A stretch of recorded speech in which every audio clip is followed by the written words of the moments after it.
할렐루야. 할렐루야. 오늘은 내 말에 귀를 기울이라 라는 제목으로 하나님의 말씀을 대언하도록 하겠습니다.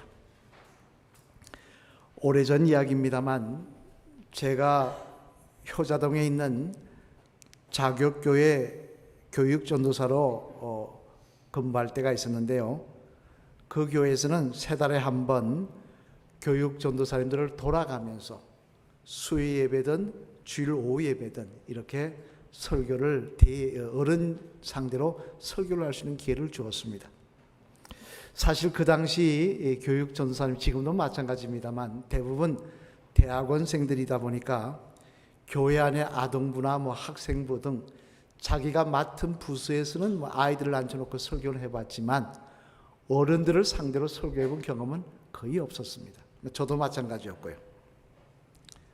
그런데 그런 저희들을 위해서 담임 목사님께서 석 달에 한 번씩 이렇게 돌아가면서 설교할 기회를 주셔서 이렇게 단독 목회를 나갈 때를 대비하라 하시면서 설교를 하게 하셨는데요. 그러다 보니 처음서는 대예배, 어른 예배 설교니까 수요 예배를 할지라도 또 주일 오후를 할지라도 처음서는 어른 예배 설교니까 얼마나 진지하게 열심히 준비를 하겠습니까?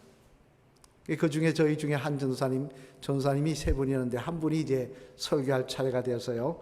목사님께서 그 전도사님에게 주일날 오후에 설교하라 라고 말씀을 하셨다는 것입니다. 그래서 이 전도사님도 열심히 준비해서 드디어 설교하는 그날이 되었습니다. 무더운 여름 주일 오후에 말씀을 열심히 준비하여 강단에 이 전도사님이 섰는데요. 문제는 바로 그 설교를 시작하자마자 시작이 되었습니다. 지금이야 더우면 다 이렇게 에어컨 켜고 우리 앉아 있지 않습니까? 근데 지금부터 30년도 더 된 전의 이야기였으니 그때 무슨 에어컨이 있었습니까? 그죠? 더우면 어떻게 했습니까? 옛날 기억 어떻게 하시나요? 창문 열어놓고 선풍기 켜놓고 설교하는 뒤에도 이렇게 선풍기 돌아다녀서 뒤에서 왔다 갔다. 근데 바로 그 선풍기가 문제였는데 이 전사님이 있어갖고 할렐루야 여러분 반갑습니다 인사하고 났는데 선풍기가 싹 돌면서 이 설교 원고가 창문으로 옆에 있는 창문으로 획 다 날아가 버린 겁니다. 본당이 2층이었습니다. 지금도 가보시면 아시면 2층입니다. 그 2층 옆에 창문 옆에 마당도 있지만 옆에 다른 집들이 붙어 있어요. 그걸로 날아가 버린 겁니다.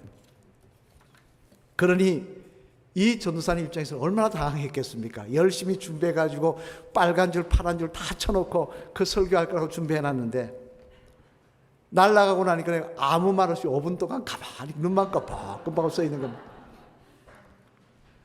성도님들은 무슨 말씀 하나 열심히 쳐다보는데 눈만 깜빡깜빡하고 써 있더니 겨우 이제 입을 떼기를 뭐라고 하느냐. 죄송합니다. 선풍기 원고가 설교 원고가 선풍기 바람에 다 날려갔습니다. 그러고 내려갔습니다. 죄송합니다. 그러고 내려갔습니다. 그 모습을 보며 저뿐만 아니라 다른 교인들이 얼마나 웃었던지요. 목사님이 나오셔서 수습하시고 그러고 설교가 끝났어요. 제일 짧은 설교였습니다. 지금도 첫 설교하면은 그 일이 생각이 납니다만 그러면 왜 이런 말씀을 드리는가 하면 바로 오늘 본문 말씀에도 보면 난생 처음으로 사람들 앞에서 설교 말씀을 전하고 있는 사람들이 있기 때문에 그렇습니다. 오늘 본문 14절 말씀 앞을 보시며 한번 같이 읽어보실까요? 시작.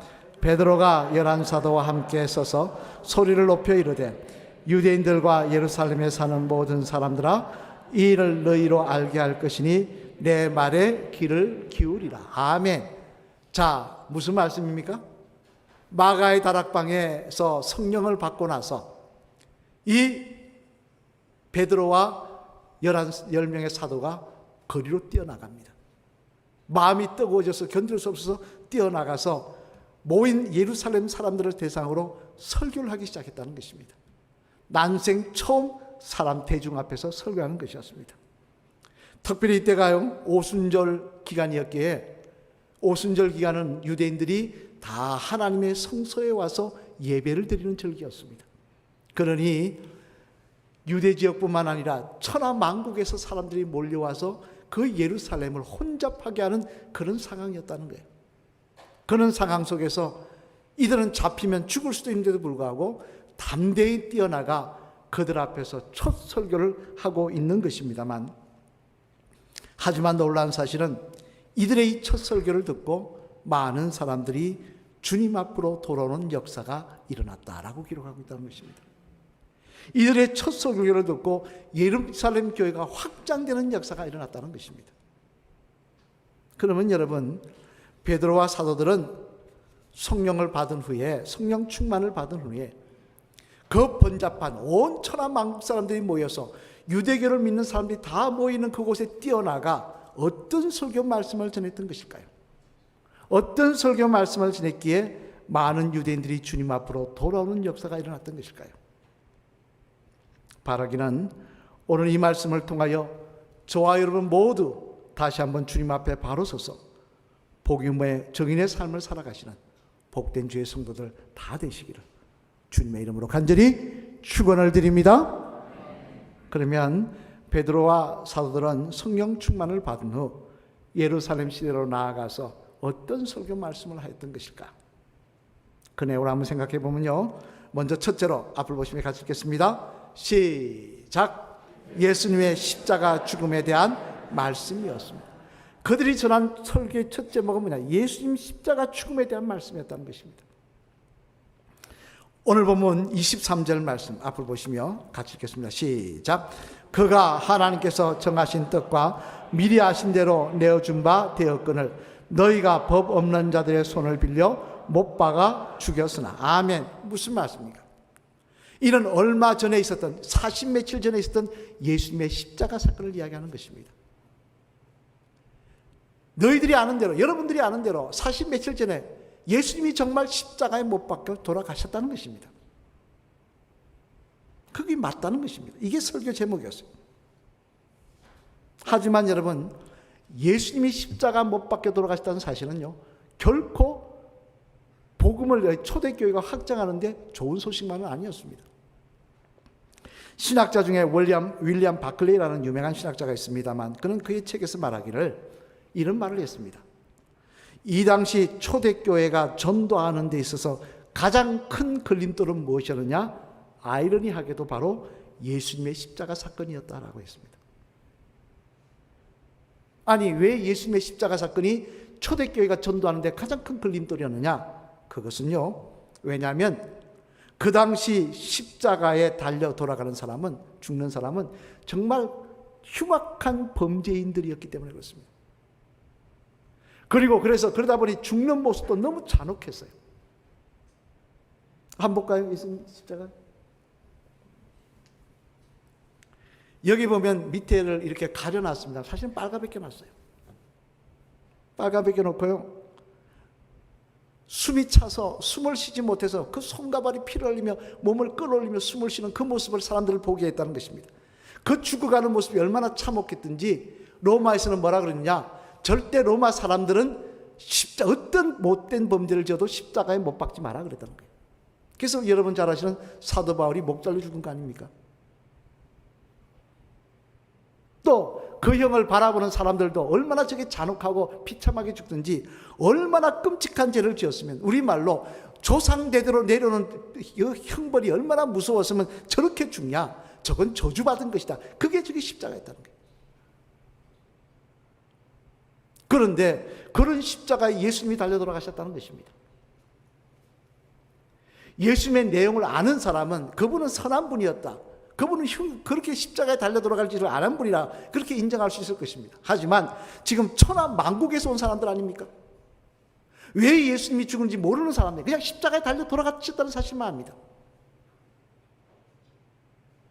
그렇다면 흉악한 죄인, 악한 사람이 죽는 저 십자가에 달려 돌아갔는데 그 십자가에 달려 돌아가신 예수님이 메시아라고? 이것은 복음을 전하는데 큰 걸림돌이었다는 것입니다만, 그러나 그럼에도 불구하고 베드로 사도는 뭐라고 전도하고 있습니까? 우리 다시 한번 읽어볼까요?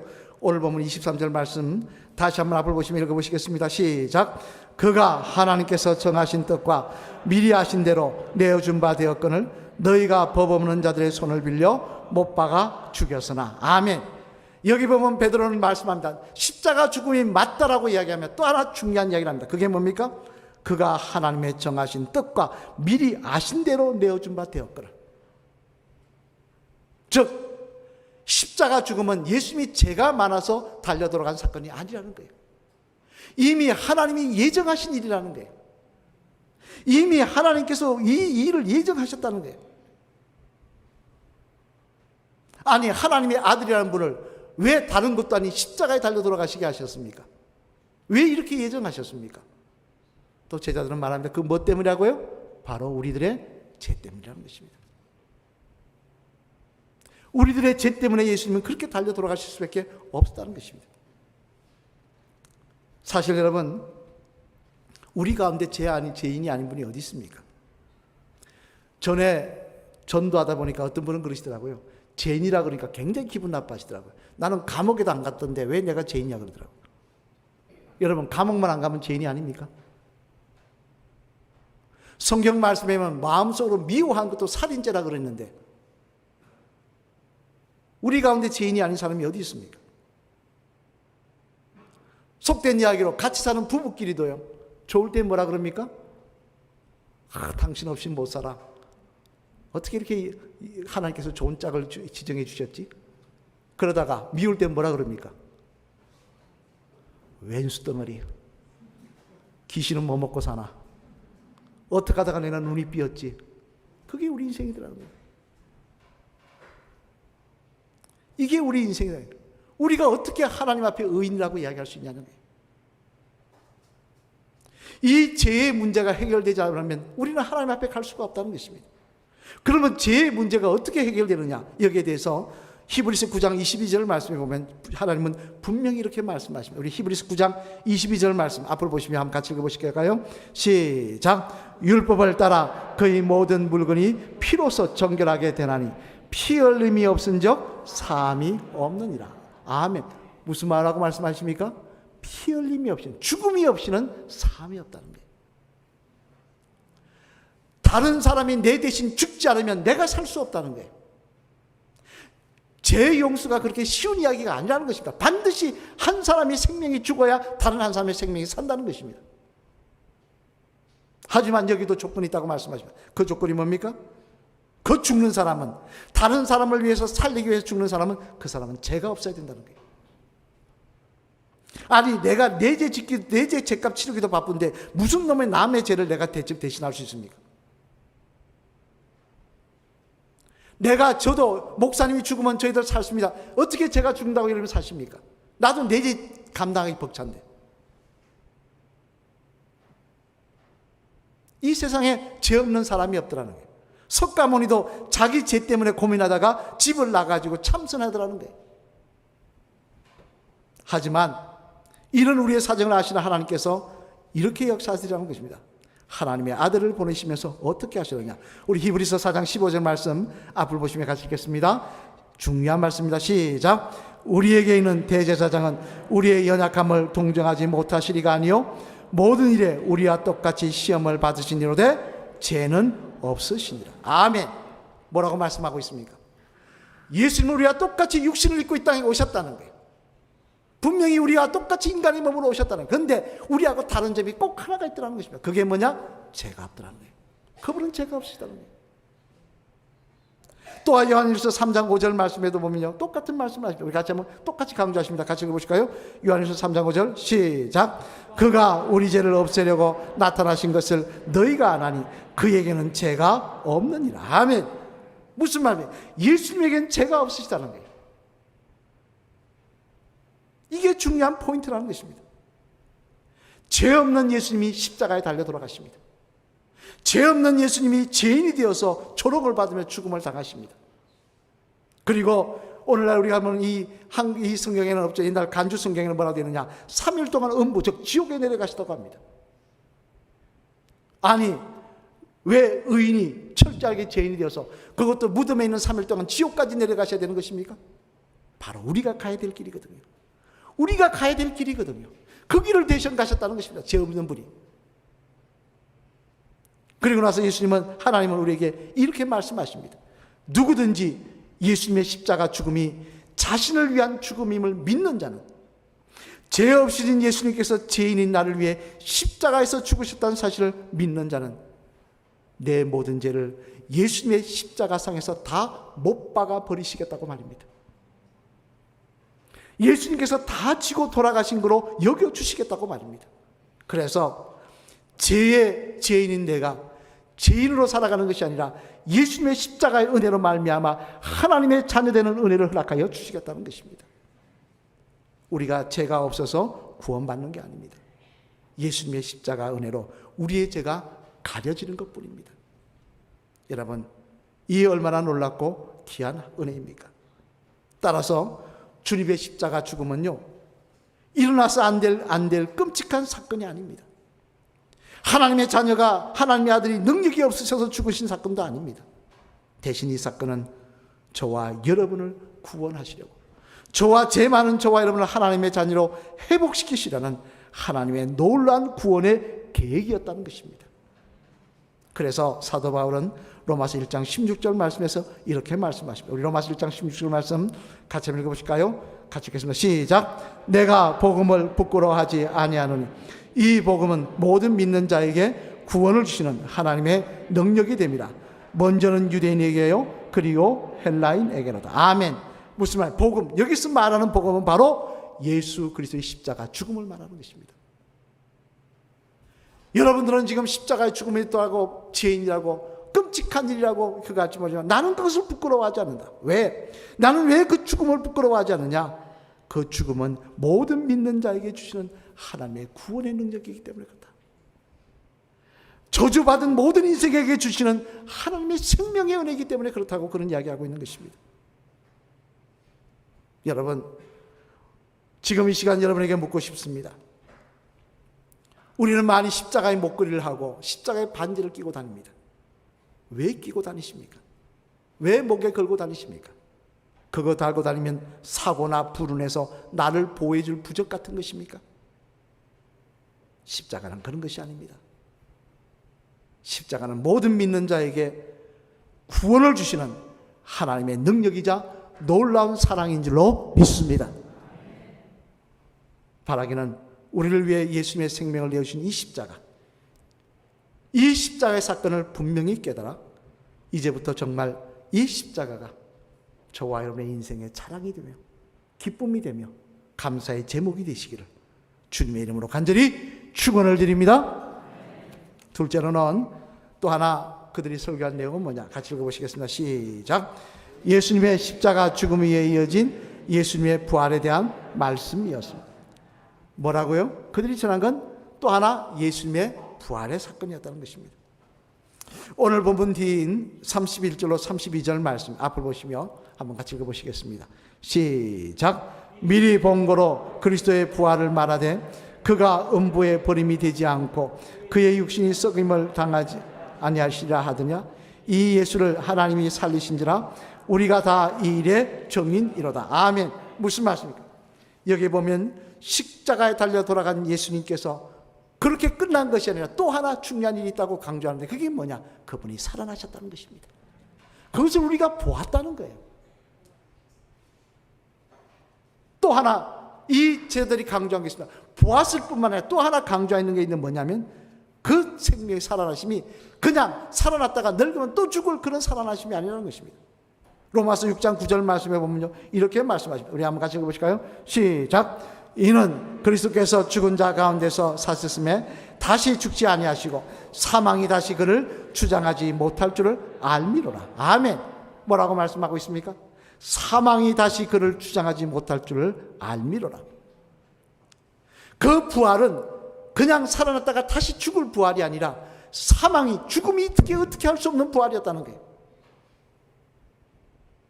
그리고 또한 이 부활은 마태복음 10장 2절 말씀에는 이렇게 말씀하고 있습니다. 우리 한번 2절 말씀 한번 같이 읽어보실까요? 같이 읽겠습니다. 시작. 그들 앞에서 변형돼서 그 얼굴이 해같이 빛나며 옷이 빛과 같이 휘어졌더라. 아멘. 무슨 말입니까? 그 부활은 또한 어떤 부활의 모습이었느냐? 변화산 사건에서 미리 보았듯이 얼굴이 빛과 같이 빛나는 그런 부활이었다는 거예요. 우리 한번 볼까요? 이런 부활이었다는 거예요. 변화산 사건을 그린 것입니다만 이런 부활이었다는 거예요.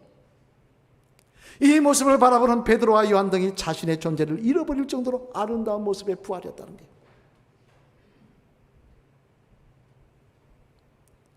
그리고 또 하나 이들은 중요하게 한 그런 게 있습니다. 그게 뭐냐? 이 부활이 또 하나 여러분들이 기억해야 될 게 주님만의 부활이 아니라 우리들의 부활이로 이어질 것이라는 것입니다. 고린도전서 15장 20절 20절 말씀 한번 같이 읽어보실까요? 같이 읽겠습니다. 시작. 그러나 이제 그리스도께서 죽은 자 가운데서 다시 살아나사 잠자는 자들의 첫 열매가 되셨도다. 사망이 한 사람으로 말미암았으니 죽은 자의 부활도 한 사람으로 말미암는도다. 아담 안에서 모든 사람이 죽은 것 같이 그리스도 안에서 모든 사람이 삶을 얻으리라. 그러나 각각 자기 차례대로 되리니 먼저는 첫 열매인 그리스도요 다음에는 그가 강림하실 때 그리스도에게 속한 자요. 아멘. 무슨 말씀입니까? 예수님의 부활이 그 빛과 같이 빛나는 그 부활이 예수님 혼자의 사건이 아니라 그것이 첫 번이었고 뒤이어 우리에게도 그 은혜가 주어질 것이라고 말씀하고 있는 것입니다. 그들이 지냈던 말씀은 이런 말씀인 것입니다. 한 책에 보니까 이런 글이 적혀 있었습니다. 아마 여러분 많이 들어보신 이야기일 겁니다. 재미나서 다시 한번 말씀드립니다만 그게 보니까 이런 이야기를 사람의 나이대를 놓고 이야기를 했는데요. 이런 이야기를 하더라고요. 사람 나이가 40대가 되면은 잘난 인물이든 못난 인물이든 비슷해진대요. 아무리 치중을 해도 관리를 하고 아무리 분장을 하고 난리를 치도 거기서 거기라는 것입니다. 그러니 40이 넘어서 너무 거울 바라보시며 외모에 치장하지 마시길 바랍니다. 다 거기서 거기입니다. 또 50이 되면요 지식이 비슷해진다는 거예요. 우리는 젊었을 때 뭐 자랑합니까? 나 어느 대학 나왔다, 무슨 과 나왔다, 어디 나왔다, 그 자랑합니다. 요란듭니다. 그런데 50 넘으면 의미 없다는 거예요. 여러분 50 넘으면 어제 일도 기억이 안 나는데 무슨 학벌이 의미가 있겠습니까? 어제 들은 거 다 까먹는데 무슨 의미가 있습니까? 눈도 안 보여가지고 돋보기 끼우는데 무슨 의미가 있겠습니까? 또 재미난 건요 60이 되면 어떤 일이냐 성이 평준화된다고 합니다. 남자인지 여자인지 구별이 안 간대요. 60이 넘으면 남자들이 질질 웁니다. 드라마 보고 울고요. 하면 눈물 흘리고 여자가 돼버렸어요. 여자들은 오히려 남자 같습니다. 당당하게 말하면 이거 대장부다 이런 대장부가 없네. 70이 넘으면 어떻게 됩니까? 건강이 비슷해진다는 거예요.